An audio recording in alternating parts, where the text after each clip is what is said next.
If you really think about it, and everything we've been through for the better part of 2 years now, this is a pretty spectacular sound. Live music. I can honestly say, I'll never take it for granted again. It's another sign that we're emerging on the other side of this pandemic, or at least adjusting to our new normal, since anything we do in a crowd we'll be doing while wearing a mask. But hey, I'm not complaining. And the more than 13,000 that caught tame impala at Chase Center last week, they weren't complaining either.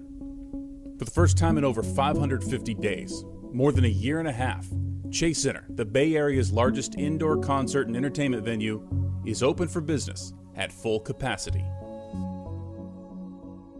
From KCBS Radio, this is Bay Current. For Monday, September 20th, I'm Matt Pittman. The day after his landslide victory in the recall election, Governor Gavin Newsom was more than happy to tout our state's progress against COVID-19. This state has led. After all, it's what led voters to support Newsom and defeat the Republican recall effort. California today has the lowest case rate of any state in America. California has among the lowest positivity rates, 3.5% in America. We have among the highest vaccination rates in America. Over now, 82% of all eligible adults have received at least one dose of the vaccine. It's taken effort and sacrifices from all of us to be part of our state's success.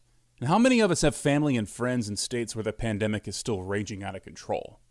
Would you go catch a show in one of those states? My entire immediate family lives in Boise, Idaho, and hard pass. Thanks, but no thanks. Reopening a facility like Chase Center at full capacity, an arena that could pack in as many as 20,000 fans, is no small feat. Add in the county, city, and state mandates for vaccines, masks, and other health and safety protocols, and the lift is even greater. KCBS Radio was at Chase Center, broadcasting live, ahead of what felt like a pretty momentous occasion, the first concert in the building at full capacity, getting a look at what fans can expect, what's required, and how it all came together. We embarked on what we called Operation Dove Nation earlier this year, in which we provided a comprehensive testing program for all of our fans coming into Chase Center. So we've been able to adapt incredibly quickly. That's Yo-Yo Chan, the Warriors Vice President of Government and Community Affairs. She's been the point person since the start of the pandemic. She spoke with KCBS Radio's Holly Kwan. You worked with the city on coming up with workable protocols. So we know you bring your proof of vaccination. If you are under 12, you have to have proof of negative COVID test. Right. So we think of the Bay Area as being on the forefront of COVID safety. Is that the case? I mean, how are other cities and governments looking to us for best practices? Absolutely. I think we've definitely, here in the San Francisco Bay Area, really been ahead of the pack in making sure our arenas and public health protocols are of the highest standard. And, that's really something, frankly, Chase Center has been doing even before public health implemented the series of policies that you'll be seeing in action. As you've mentioned, every person coming into Chase Center, starting tomorrow and moving forward for our basketball games, will be required to provide full proof of vaccination if you are 12 or over, and if you're 11 or under, will be required to provide negative test results within 72 hours of the event. And that's obviously something we've been very, very committed to, even prior to these new series of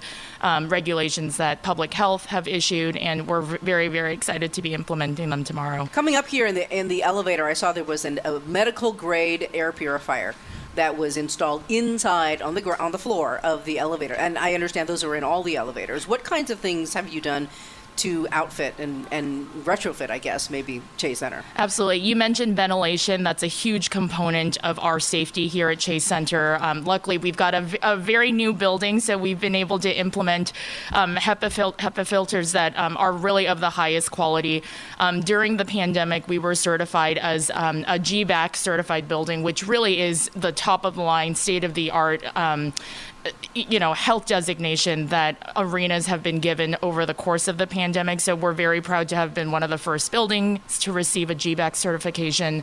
And furthermore, we, as we're sitting here today, face coverings will be required for every single person coming into Chase Center unless they're actively eating or drinking. And, we know that's a huge part of ensuring the level of transmission. So we'll be implementing that as well. But frankly, when you think about a fully vaccinated and tested building. We know that every single person coming in has been vetted, and we're very confident that we'll be one of the safest arenas in the country. During COVID, the different mandates at different levels, county, city, state, understanding what's recommended versus what's required, at times it's definitely been a little confusing. And for some, it still might be. The Warriors think they've made it pretty easy to understand what it will take for you to get into Chase Center. Sheena Way is the Vice President of Content and Programming for the Warriors at Chase Center. That means it's Sheena and her team that book the shows and get fans in the doors, in their seats, and without hassle. For 12 and over, please bring your proof of vaccination. For 11 and under, please bring your negative COVID test that you need within the last 72 hours, which are all city mandates that we're following. Okay, and that will be checked at the door? Correct. We'll have a number of stations set up. We're doing a 90-minute door rather than a 60-minute door, and staffing heavily up front so we can greet you and help you get through the doors.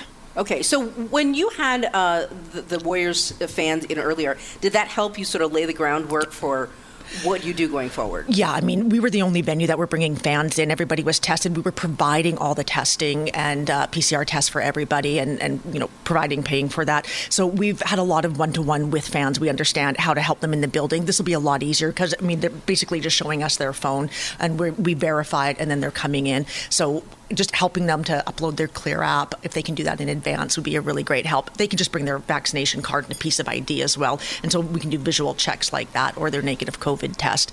And then with the different stations to come through, it's like one person looking at this and then move on to the next, check your ticket, come on in the door, come visit one of our eateries, have something fresh and tasty to eat, and come enjoy the show. I always wondered, I know that you have some concerts that are planned for next year as well.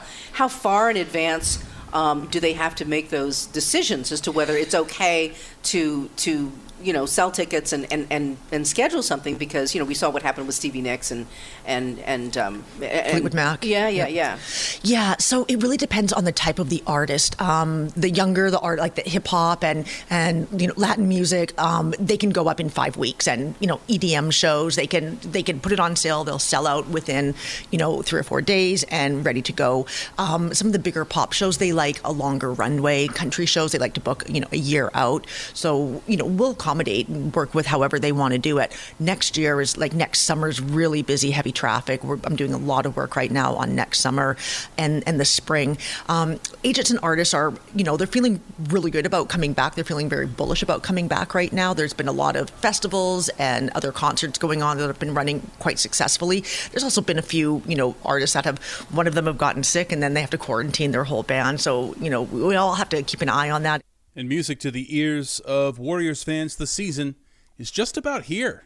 16 days until the October 6th preseason opener, and then 31 days until the October 21st opening night against the Los Angeles Clippers, when the Warriors will be open at full capacity, about 18,000 and change per game. Now imagine you're Moses Moody, the number 14 overall pick in the NBA draft. There's a lot of excitement. You had a killer pro debut in the Summer League. And you haven't played in front of a full house of fans since high school. Moody played his only season of college ball at Arkansas in the middle of the COVID pandemic. So he's as excited as the fans are to play in front of a full house. Extremely. It's been a while since I've done it.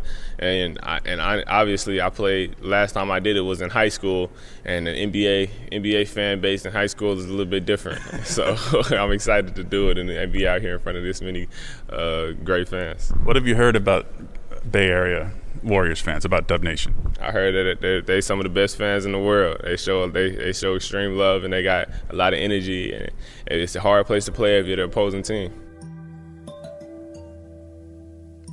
That's what's in the Bay Current for today, Monday, September 20th. Thanks for listening.